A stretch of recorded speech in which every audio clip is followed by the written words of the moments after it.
Good morning student. आज गया guidance programme के तहत मैं डॉक्टर विवेक कुमार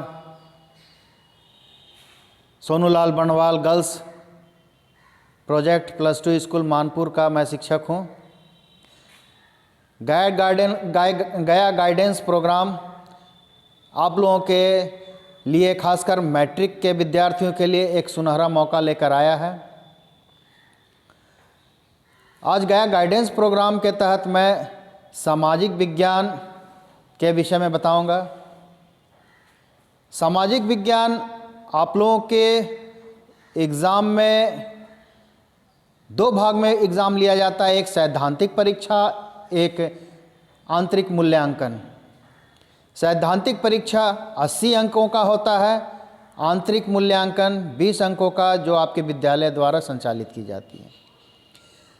सैद्धांतिक परीक्षा 80 अंक का जो होता है उसे 5 विषयों में विभाजित किया गया है। ये 5 विषय हैं इतिहास, भूगोल, नागरिक शास्त्र, अर्थशास्त्र, आपदा प्रबंधन। इतिहास और भूगोल से 20-20 अंकों का प्रश्न पूछा जाता है। वहीं राजनीतिक शास्त्र एवं अर्थशास्त्र में 16-16 अंकों का प्रश्न पूछा जाता है, जबकि आपदा प्रबंधन में 6 अंकों का प्रश्न पूछा जाता है। आपके प्रश्न पत्र को 2 भागों में विभाजित किया गया है, section A, section B. Section A में कुल 48 प्रश्न पूछे जाते हैं, जिसमें आपको 40 प्रश्नों का जवाब देना होता है। ये सभी वस्तुनिष्ठ प्रश्न होते हैं। सभी प्रश्नों पर एक एक अंक निर्धारित की जाती है। 48 प्रश्नों में से ध्यान में रखिएगा, आप लोगों को सिर्फ 40 प्रश्नों का ही जवाब देना है। जबकि सेक्शन बी में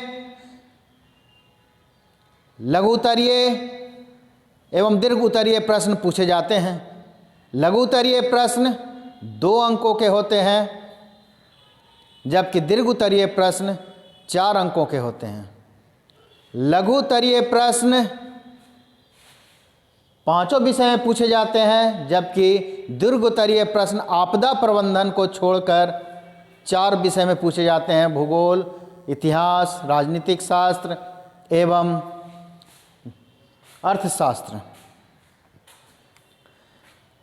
मैं समझता हूँ आप लोग तो पहले से भी जानकारी रखे हुए होंगे प्रश्नों के प्रारूप को।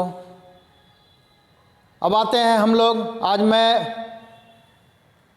सबसे पहले भूगोल से संबंधित पहले अध्याय के विषय में आप लोगों को बताऊंगा। भूगोल 10th का भूगोल संसाधन, उपयोग, संसाधन एवं विकास पर आधारित है। 10th का भूगोल का पहला अध्याय संसाधन एवं विकास है।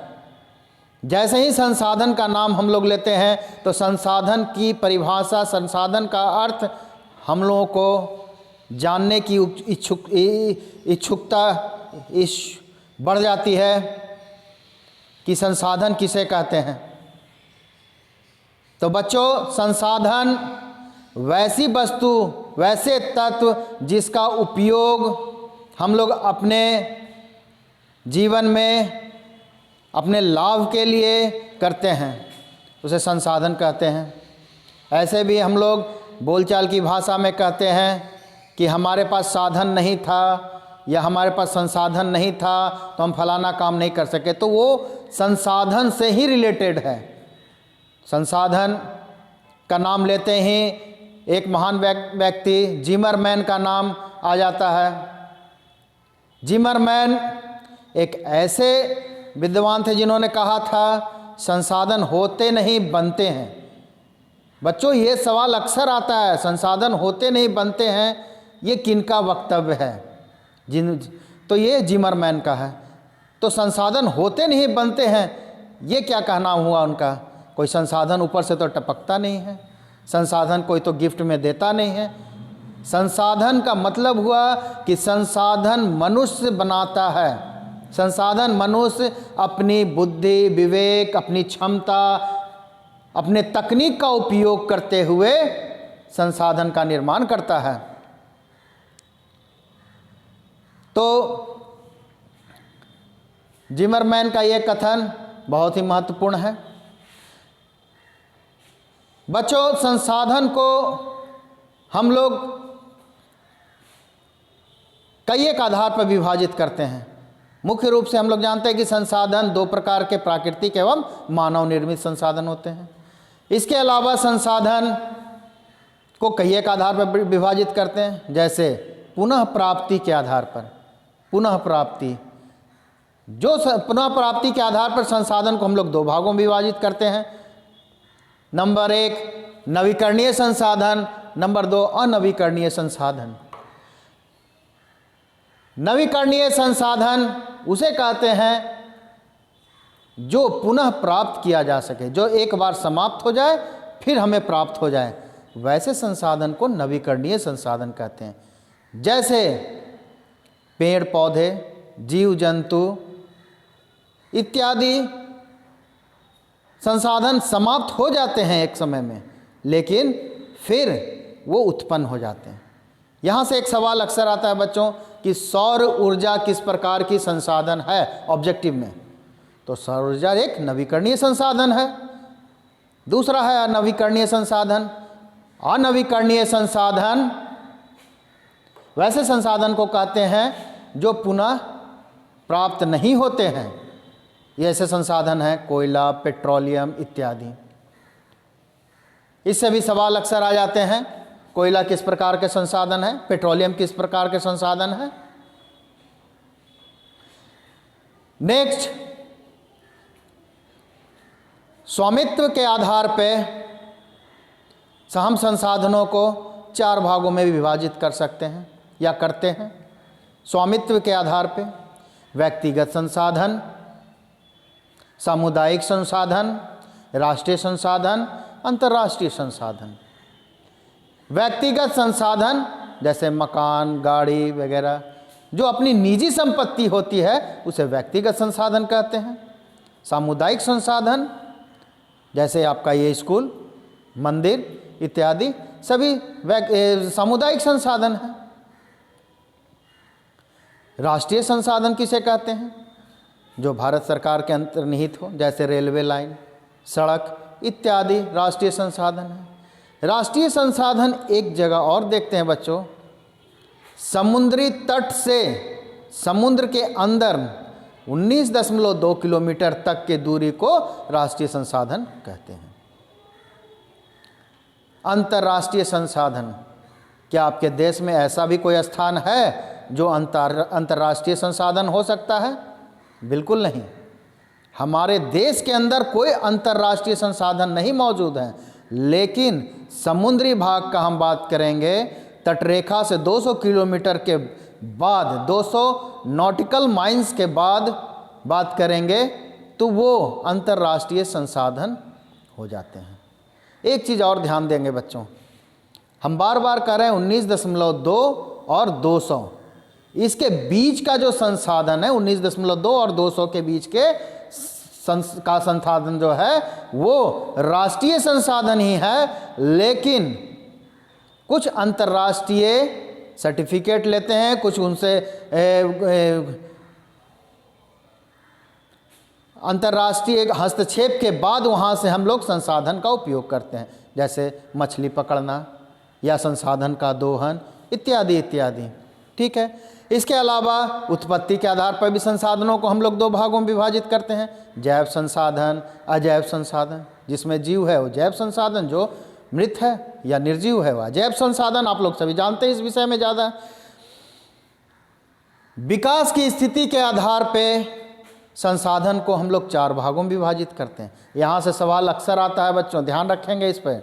विकास के आधार पे संसाधन को 4 भागों में विभाजित किया जाता है, संभाव्य संसाधन, विकास संसाधन, भंडारित संसाधन, संचित संसाधन। संभाव्य संसाधन जिस चीज़ की संभावना है लेकिन हम उसे प्राप्त नहीं कर सकते हैं या तो हमारी क्षमता नहीं है, हमारी आर्थिक स्थिति कमज़ोर है, ये सब को देखते हुए, लेकिन वो है संभावना। जैसे अफ्रीका महाद्वीप में बहुत सारे संसाधन है, संभावनाएं हैं, लेकिन अफ्रीका महाद्वीप में ज़्यादातर देश गरीब हैं। उनके पास आर्थिक पैसे से वो मजबूत नहीं है, पैसा इतना नहीं है कि वो वहाँ से संसाधन निकाल कर उसका उपयोग करें। दूसरा है विकसित संसाधन। विकसित संसाधन वैसे संसाधन जिसका हम लोग उपयोग कर रहे हैं, जैसे कि कोयला, अवरक वगैरह वगैरह, वैसे संसाधन हम लोग उसको निकाल रहे हैं प्राकृतिक से और उसका उपयोग कर रहे हैं। तीसरा भंडारित संसाधन। भंडारित संसाधन वैसे संसाधन को कहते हैं जो हमारे यहाँ सुरक्षित है, भंडारित है, लेकिन वहाँ पर हमारी क्षमता बहुत ज़्यादा नहीं। जैसे हिमालय के क्षेत्रों को हम देखते हैं तो वहाँ पर हिमालय में बहुत सारे संसाधन भंडारित हैं, दबे हुए हैं, लेकिन उन संसाधनों को हम नहीं निकाल पा रहे हैं टेक्नोलॉजी की कमी से। पैसा है हमारे यहाँ लेकिन हम नहीं निकाल पा रहे हैं, वो निकालने में महंगा पड़ रहा है हमें। चौथा है संचित संसाधन। संचित संसाधन जो होते हैं वो तो संचित हैं, उसका हम लोग उसे सुरक्षित रखे हुए हैं ताकि आने वाले भविष्य में उसका हम लोग उपयोग करें। जैसे कि अमेरिका खाड़ी देश से पेट्रोल अपने यहाँ मंगवा रहे हैं, उसका उपयोग कर रहे हैं और अपने यहाँ पेट्रोल को सुरक्षित रखे हुए हैं, संचित रखे हुए हैं, तो उसे संचित संसाधन कहते हैं। संसाधनों का दोहन बच्चों बहुत तेजी से हो रहा है। क्यों? इसके पीछे कारण है जनसंख्या विस्फोट। पूरे विश्व में जनसंख्या विस्फोट हो रही है, खासकर हमारे देश भारत में जनसंख्या बहुत ज़्यादा विस्फोटक अवस्था में है। जनसंख्या के कारण संसाधनों का दोहन बहुत तेज़ी से बढ़ रहा है। अब इस संसाधन के दोहन को, अविवेकपूर्ण दोहन को कम करने के लिए, संरक्षित करने के लिए एक सतत नियोजित रूप से संसाधनों का उपयोग सभी बुद्धिजीवियों के दिमाग में आया है और इस संबंध में कई एक लोग अपना संसाधनों के बचाव के लिए अपना काम कर रहे हैं। जैसे नर्मदा बचाओ आंदोलन एक बहुत ही महत्वपूर्ण आंदोलन है जो कि मेधा पाटकर महोदय द्वारा किया गया। दूसरा, सुंदरलाल बहुगुणा ने चिपको आंदोलन, पेड़ों को बचाने के लिए, वृक्ष जैसे बहुमूल्य संसाधन को बचाने के लिए चिपको आंदोलन की शुरुआत की थी, जहाँ पे सभी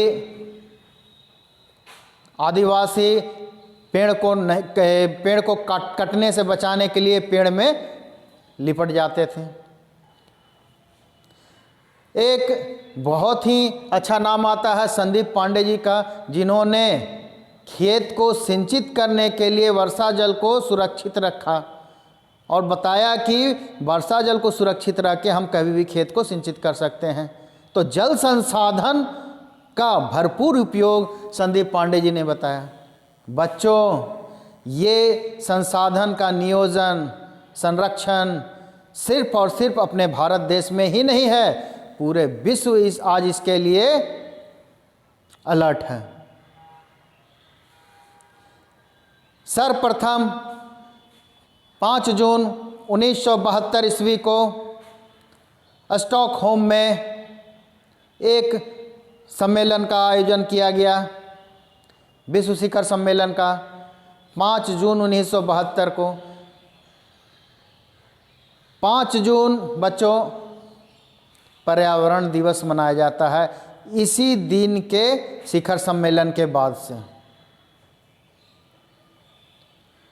उसके बाद विश्व के सभी देश और इकट्ठे हो गए, एक जगह हो गए।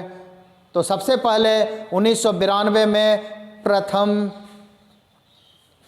पृथ्वी सम्मेलन रियो डी जेनेरो शहर में आयोजित की गई। ब्राज़ील, रियो डी जेनेरो शहर ब्राज़ील शहर में है, ब्राज़ील देश में है।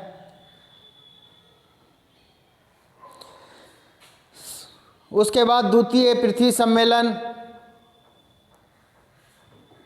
1997 में न्यूयॉर्क में, तृतीय पृथ्वी सम्मेलन 2002 में जोहान्सबर्ग में आयोजित की गई। एक बहुत ही महत्वपूर्ण सम्मेलन 1997 में जापान के क्योटो शहर में आयोजित की गई, जिसमें यह निर्णय लिया गया कि ग्रीन हाउस गैस के 6 गैसों में कटौती सभी देश करेंगे। बच्चों, आपके इस अध्याय में मुख्य बिंदु को मैंने टच किया है, जो कि आपके परीक्षा से संबंधित है।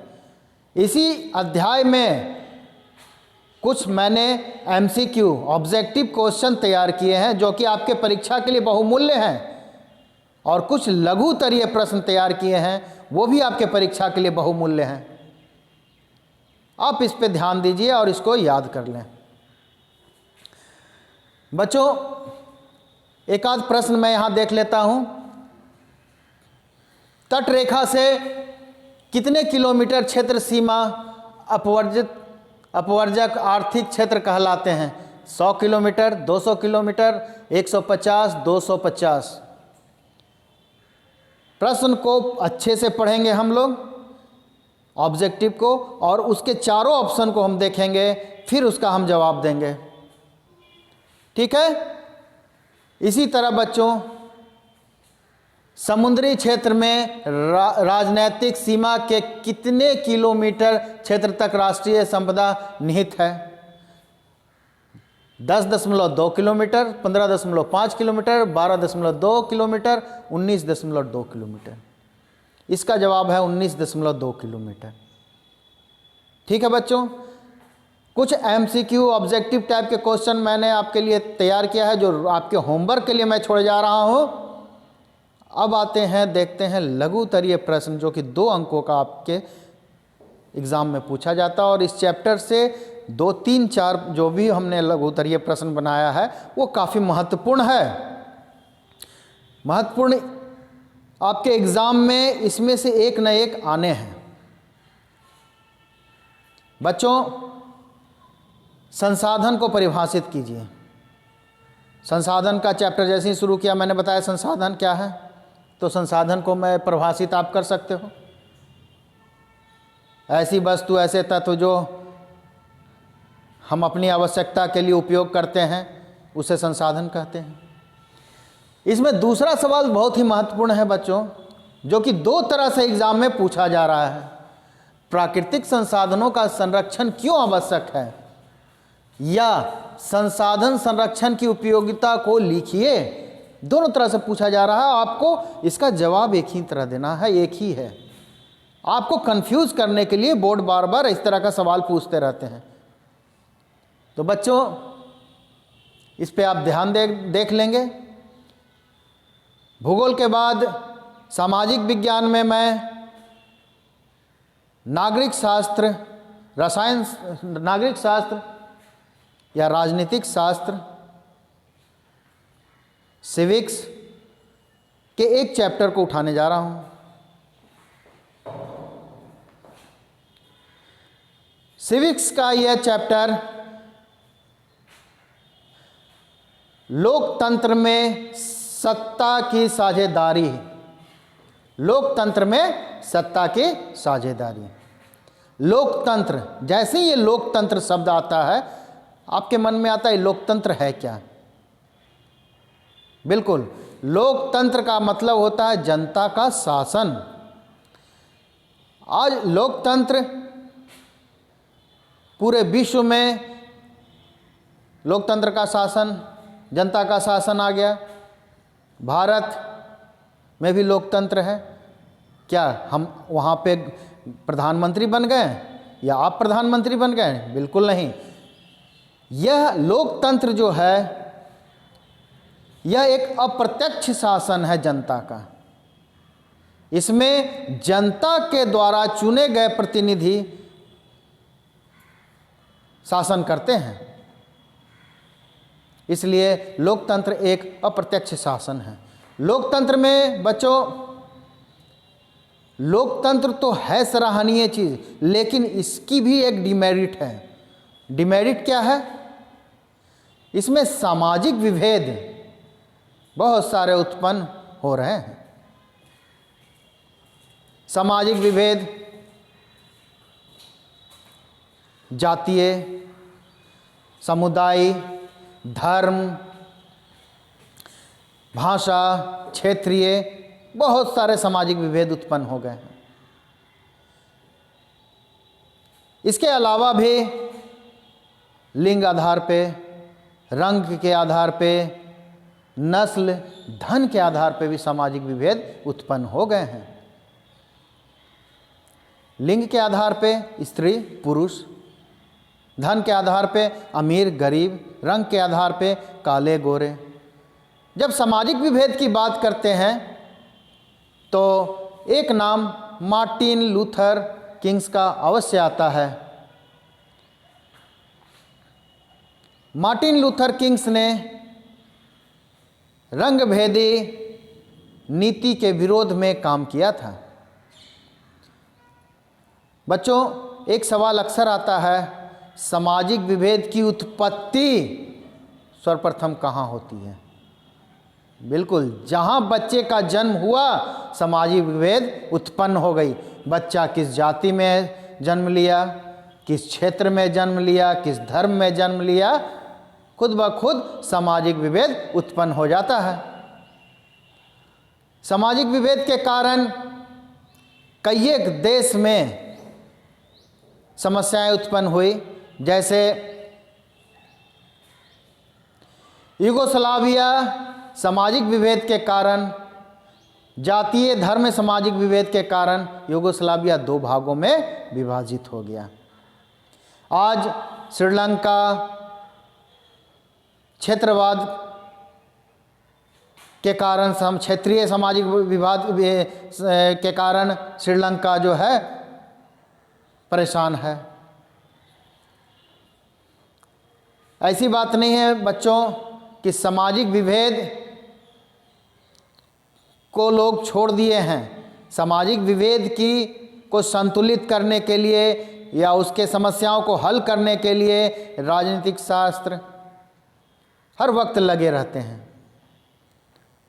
लिंग से संबंधित, स्त्री पुरुष, सामाजिक विभेद से संबंधित समस्याओं को कई एक देशों ने सॉल्व किया है। इसके लिए सर्वप्रथम इंग्लैंड ने 1918 में महिलाओं को वयस्क मतदाता के रूप में स्वीकृति प्रदान की। भारत पंचायती राज में महिलाओं को 50% आरक्षण दिया।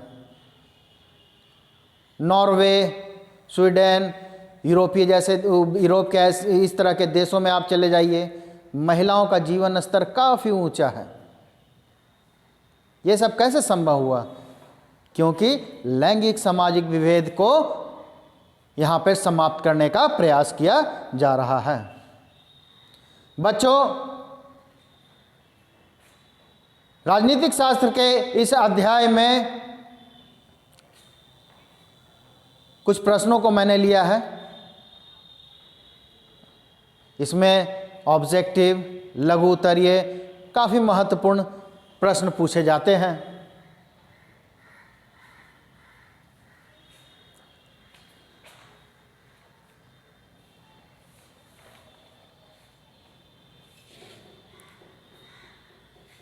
इसमें पहला लघु उत्तरीय प्रश्न है लैंगिक असमानता। अभी अभी हमने बात किया लैंगिक असमानता के विषय में कि स्त्री और पुरुष लैंगिक असमानता भारत में कैसे है। प्राचीन काल से ही भारत को पुरुष प्रधान देश कहा गया। क्यों? क्योंकि महिलाओं को दबा के घर में रखा गया। आज महिलाओं को उसके विकास के लिए, देश के विकास के लिए प्रोत्साहित किया जा रहा है। दूसरा प्रश्न इसमें एक आता है, भारत में किस तरह की जातिगत असमानता है, स्पष्ट करें। बच्चों, अभी हम लोगों ने इस पर भी बात किया कि बच्चे का जन्म जैसे होता है सामाजिक विभेद शुरू हो जाता है। किस जाति में है, किस धर्म में है, किस क्षेत्र में है, तुरंत सामाजिक विभेद शुरू, और वो सामाजिक विभेद के रूप में उत्पन्न हो जाता है। तीसरा इसमें एक सवाल मैंने लिया, बंधुआ मजदूर किसे कहते हैं? बंधुआ मजदूर। बच्चों, अब ये प्रथा समाप्त हो गई है। बंधुआ मजदूर की प्रथा प्राचीन काल में थी, जब श्रमिक कर्ज के बदले अपने श्रम को गिरवी रख देते थे और जमींदार उनके श्रम के बदले अपने मुताबिक श्रम दिया करते थे। उसे बंधुआ मजदूर कहा जाता है। ये प्रथा अब समाप्त हो गई, लेकिन आपके एग्जाम में यह सवाल आता है, आया है और आएगा। बच्चों, इस पर ध्यान देंगे। ठीक है बच्चों, आप लोगों से आग्रह है कि आप ये सारे सवाल को याद कर लेंगे जो मैंने भूगोल में बताया, सिविक्स में बताया। इसके बाद मैं अगले चैप्टर के साथ अगले दिन आऊँगा। धन्यवाद। सुप्रभात बच्चों, मैं राकेश कुमार, सत्यवंती उच्च विद्यालय कारीसोवा।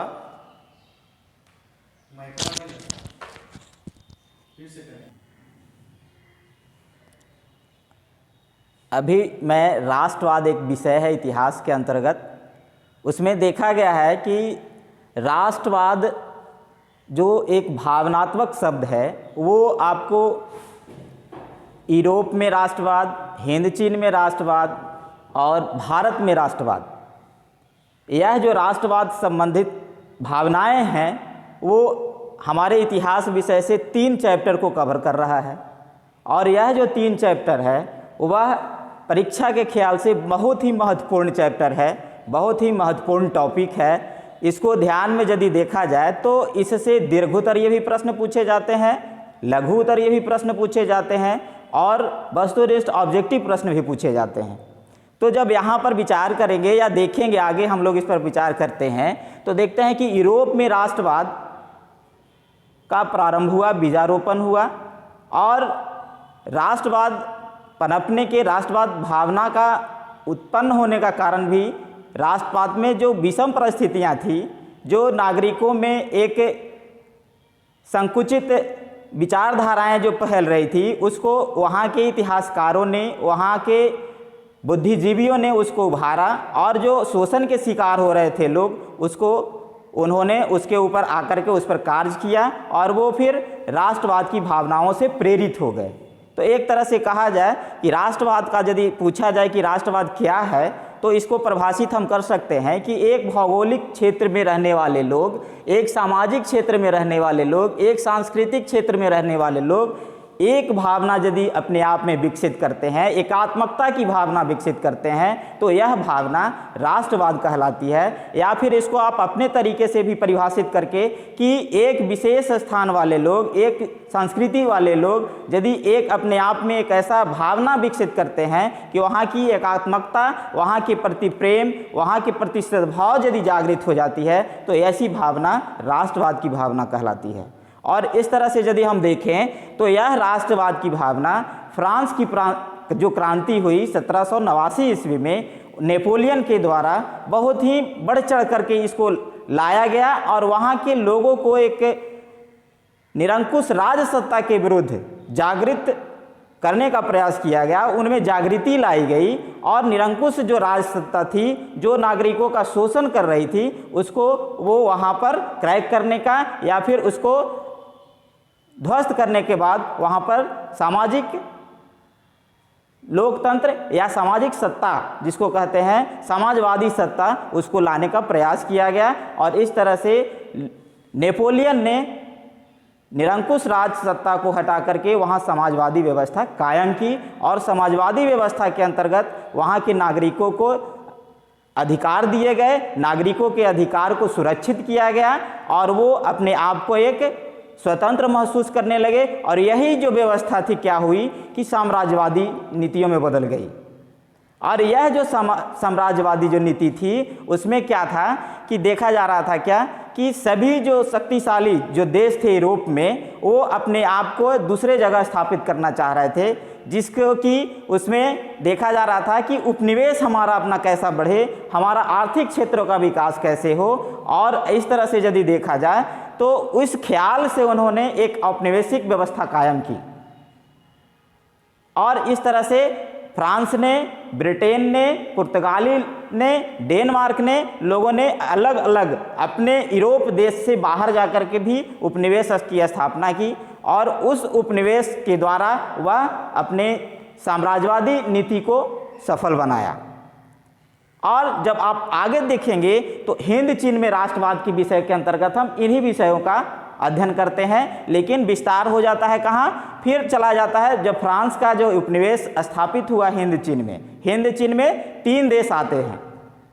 पहला जो देश है कंबोडिया, वियतनाम और लाओस। यह पूर्वी एशियाई देशों का समूह है, उसे हिंद चीन के नाम से जाना जाता है।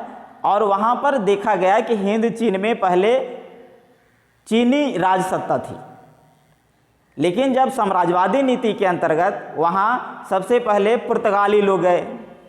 अब जब पुर्तगाली लोग गए तो वहाँ उन्होंने अपने आप को उपनिवेश स्थापित करने का प्रयास किया, लेकिन वो उनकी मजबूत स्थिति नहीं थी। वहाँ फ्रांस के लोगों ने फ्रांसीसी सत्ता वहाँ पर साबित हुई, अपने आप को स्थापित कर सकी और उसने क्या किया कि वहाँ पे अपना उपनिवेश स्थापित किया। और इस ख्याल से उन्होंने उसका दोहन करना शुरू किया। हिंद चीन एक औद्योगिक दृष्टिकोण से तो नहीं, लेकिन वहाँ पर फसलों की खेती होती थी। सबसे ज़्यादा वियतनाम में चावल की खेती होती थी, धान की खेती होती थी। और उन्होंने वहाँ पर फसलों का बढ़ावा किया, कृषि का फैलाव किया, जिससे क्या हुआ कि वहाँ से अन्न उपजा करके अपने देश में लाकर, यूरोप में ला करके उसका व्यापार किया और उससे उसका आर्थिक दोहन होना शुरू हुआ।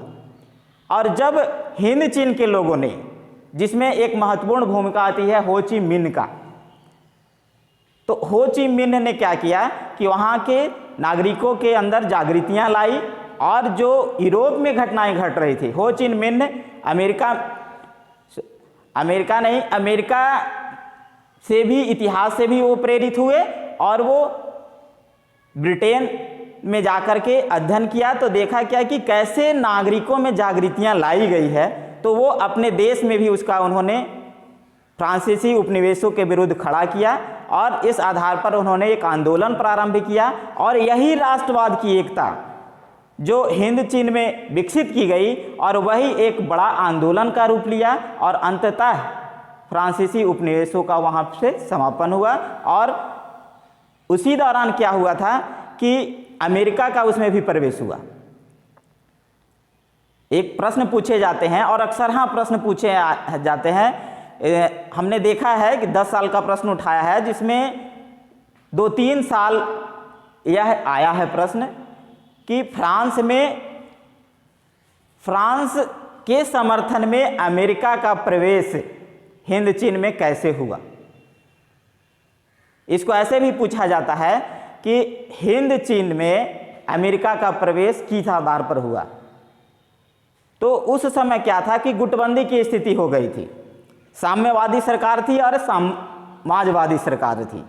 तो अमेरिका का समर्थन समाजवादी सरकार की तरफ ज़्यादा था, लोकतांत्रिक सरकार की तरफ ज़्यादा था। तो उसने फ्रांस का समर्थन किया और फ्रांस के समर्थन के लिए उन्होंने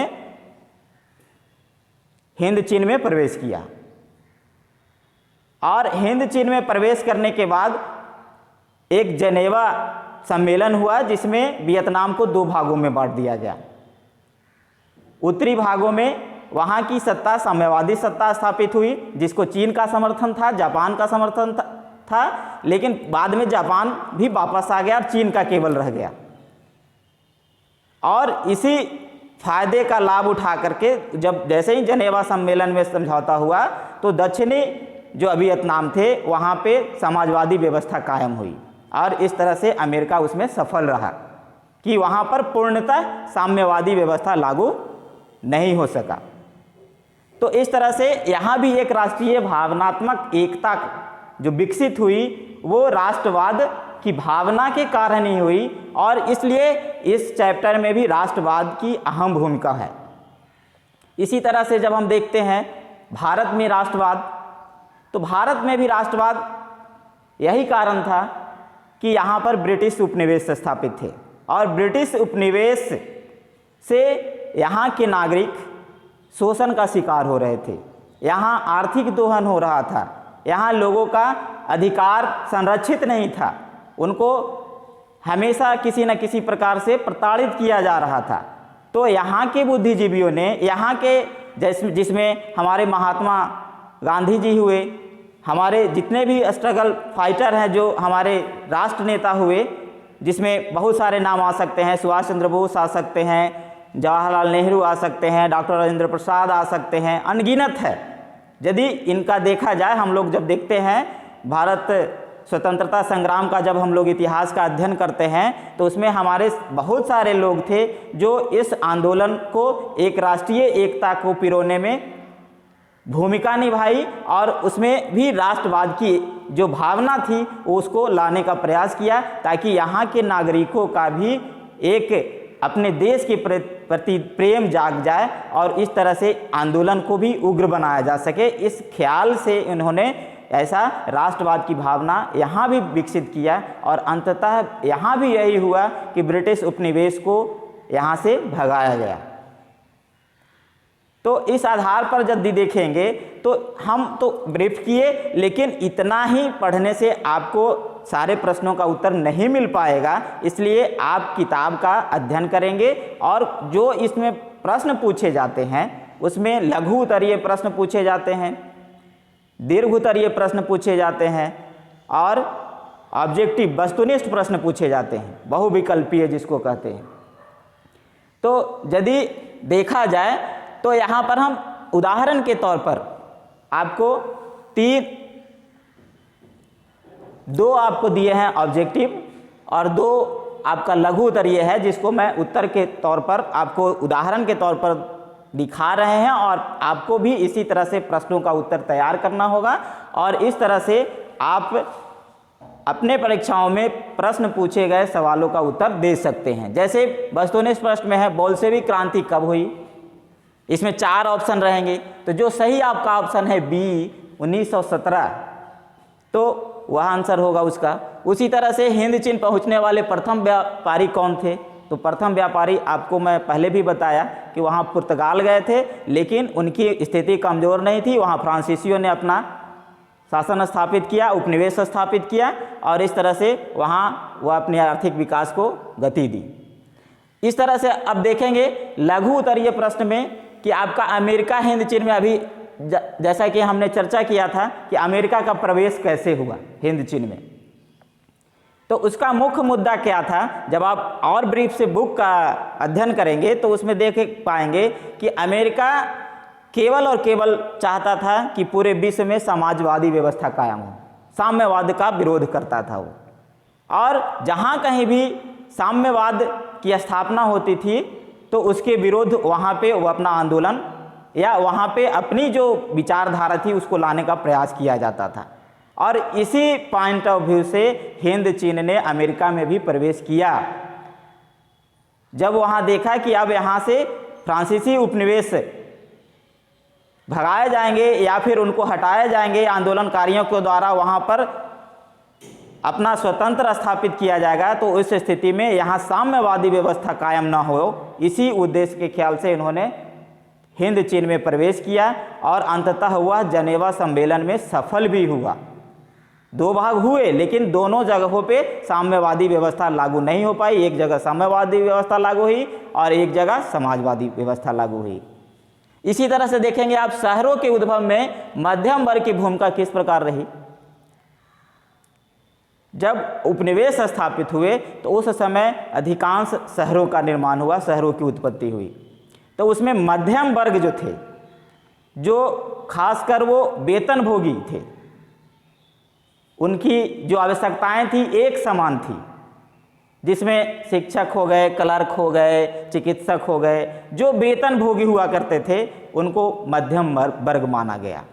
और वो बुद्धिजीवी थे, वह अपनी आवश्यकताओं को संतुलित, सीमित और नियोजित तरीके से चलाते थे, क्योंकि उनके पास आय का जो स्रोत था वो सीमित था।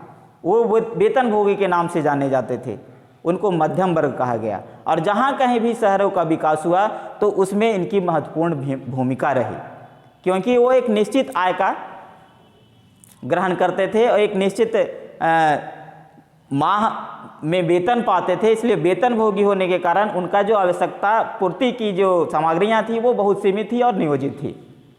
तो इस तरह से आप लघुतर ये प्रश्नों का उत्तर देंगे। उसका जो शब्द सीमा निर्धारित करेंगे 50 शब्द से नीचे का होगा। 4-5 शब्द अधिक हो सकते हैं, लेकिन 50 आप लिमिट मानिएगा, क्योंकि उसमें आपका समय का प्रबंधन भी हो पाएगा कि आप 3 घंटों में 5 टॉपिक को आपको टच करना होगा, जिसमें एक भाग इतिहास का भी होता है। तो इस आधार पर आपको शब्द सीमा के अंतर्गत रह करके ही इस तरह से प्रश्नों का उत्तर देना होगा। अब दीर्घ उत्तरीय प्रश्न में आते हैं। दीर्घ उत्तरीय प्रश्नों का जब हम यहाँ पर देखेंगे तो यह जो 2 प्रश्न हम आपको दिए हैं वह 95% से ज़्यादा चांसेस है कि यह क्वेश्चन आपके परीक्षा में आ जाए, क्योंकि हमने देखा है पिछले वर्षों का जब प्रश्न का अध्ययन किया है तो देखा है कि इस तरह के जो दीर्घ उत्तरीय प्रश्न हैं वो अक्सर हाँ पूछे जाते हैं। और वो इस चैप्टर से 3 जो चैप्टर है आपका, यूरोप में राष्ट्रवाद, हिंद चीन में राष्ट्रवादी आंदोलन और तीसरा भारत में राष्ट्रवाद, इससे एक न एक दीर्घ उत्तरीय प्रश्न पूछे ही जाते हैं। जैसे दीर्घ उत्तरीय प्रश्न जो होते हैं 2 पूछे जाएंगे, 1 का उत्तर देना होगा, लेकिन जो 2 पूछे जाएंगे उसमें 1 यह शामिल जरूर होगा। तो इसको आप थोड़ा ध्यान से अध्ययन करेंगे और इस पर आप अभ्यास कर लेंगे बार बार, तो इसको याद करने की आवश्यकता नहीं है। आप केवल आप दिमाग में रखेंगे तो आप अपने शब्दों में इसका उत्तर दे सकते हैं। इसकी शब्द सीमा भी 120 रखेंगे आप, 120 से ज़्यादा नहीं रखेंगे, ताकि आपका समय का भी बचत हो और सही जवाब भी और सटीक जवाब भी दे सकें। तो इस तरह से इस पर हम जब चर्चा करेंगे तो जर्मनी के एकीकरण में बिस्मार्क की भूमिका का वर्णन करना है। यहाँ पे जैसा कि आप अध्ययन कर चुके हैं, यूरोप का जो सत्ता था वह करीब लगभग 300 छोटे छोटे राज्यों में बटा हुआ था और वहाँ निरंकुश सत्ता थी, राज सत्ता थी। तो सभी एक समय ऐसा आया जब राष्ट्रवाद पनपने लगी तो लोगों में लगा कि एक साम्राज्य स्थापित हो, और उस तरह से इन्होंने जो बिस्मार्क का आप नाम सुन रहे हैं, बिस्मार्क एक सेनापति के तौर पर उभरे और इन्होंने अपनी कूटनीतिक प्रयासों से अपने आसपास के राज्यों का सम्मिलित किया। देखा कि जो हमसे अधिक शक्तिशाली हैं उनसे संधि किया और जो हमसे कमज़ोर हैं उस पर हमला किया। तो कूटनीतिक प्रयासों के कारण ऑस्ट्रिया से, पर्सा से, इन्होंने, यह पर्सा के चांसलर थे, समझ गए, बिस्मार्क पर्सा के चांसलर थे, लेकिन यहाँ जर्मनी का एकीकरण किया, क्योंकि वो जान रहे थे कि जर्मन एक ऐसा राष्ट्र बनेगा जो यूरोप का एक महत्वपूर्ण राष्ट्र होगा। और उन्होंने फ्रांस के साथ और ऑस्ट्रिया के साथ कूटनीतिक प्रयासों से उन्होंने जर्मनी का एकीकरण किया। आप किताब पढ़ेंगे उसमें इतिहास का जो मुख्य बिंदु है उसका भी इसमें जिक्र कर सकते हैं, या फिर समझ लेंगे उसको भी आप अपने प्रश्नों में डाल सकते हैं। तो आप इतना ब्रीफ करने के बाद आप किताब का अध्ययन करेंगे और आप देखेंगे कि बिस्मार्क ने अपनी कूटनीतिक प्रयासों से जर्मनी का एकीकरण किया। जिसमें आप देखेंगे, जिसमें हम उत्तर देने का प्रयास किए हैं, उसमें है एक उद्देश्य लेकर के बिस्मार्क ने इस पर आगे बढ़ा, अपने विचारों को सफलीभूत किया। पहला उद्देश्य था एक शक्तिशाली राष्ट्र का निर्माण करना, दूसरा था ऑस्ट्रिया को परास्त करके जो ऑस्ट्रिया का जो परिसंघ बना था, जर्मन का जो परिसंघ बना था, उसे बाहर कर देना। और फिर तीसरा जो प्रयास था जर्मनी को एक शक्तिशाली राष्ट्र बनाना। और यह उसने 1870 ईस्वी के सेडान युद्ध में अंततः फ्रांस को पराजित करके उसको भी अपने आप में फ्रैंकफर्ट की संधि की गई और फ्रांस की अधीनता वाले सारे राज्य जर्मनी में मिलाकर के जर्मनी का एकीकरण हुआ। और एक चीज़ और ध्यान देंगे, जब दीर्घ उत्तरीय प्रश्न लिखेंगे तो सबसे लास्ट में हमने लिखा है, देख लीजिए आप लोग, कि निष्कर्षतः अपना मंतव्य जरूर देंगे वहाँ पे, ताकि लगे कि बच्चा जो भी सीखा है उसके अंदर रटंत विद्या नहीं है, रटा नहीं है, हूबहू याद नहीं किया है, उसने अपनी समझ से प्रश्नों का उत्तर दिया है। निष्कर्षता पर जरूर ध्यान देंगे, आप अपना वहाँ पर मंतव्य जरूर देंगे। जैसे लिखा गया है, निष्कर्षतः बिस्मार्क ने अपनी कूटनीति से सभी पड़ोसी राज्यों को जर्मन में सम्मिलित कर जर्मनी का एकीकरण करने में सफल रहा। तो यह जो लाइन है, निष्कर्षतः लिख सकते हैं या परिणामतः लिख सकते हैं, या फिर लिख सकते हैं उसको कि हमारे विचार से ऐसा हो सकता है। तो इन बातों को जोड़कर आप अपने उत्तर को बहुत ही सटीक तरीके से प्रस्तुत कर सकते हैं। फिर दूसरा जो हम दीर्घ उत्तरीय प्रश्न आया है, असहयोग आंदोलन के कारणों एवं प्रभावों का वर्णन करें। यह भी प्रश्न बहुत ही महत्वपूर्ण है, हो सकता है कि आने वाले परीक्षा में यह भी शामिल हो। तो इस तरह से यदि आप देखें कि इसमें भी महात्मा गांधी ने असहयोग आंदोलन का प्रारंभ किया, जिसमें पहला जो था खिलाफत, कारण जो बना खिलाफत का मुद्दा बना, पंजाब में सरकार की बर्बरता जो हो रही थी उस पर उसका कारण बना, स्वराज प्राप्त करना एक कारण बना। तो इसको ध्यान में रखकर यह उत्तर तैयार किया गया है। गृह कार्य के रूप में पांच दीर्घोत्तरीय, 5 लघुत्तरीय जो प्रश्न दिए गए हैं, आपको डिस्क्रिप्शन जो बॉक्स होगा उसमें अपलोड कर दिया जाएगा। आप उसको उत्तर देंगे और फिर हम लोग उस पर बात करेंगे। ठीक है बच्चों, धन्यवाद।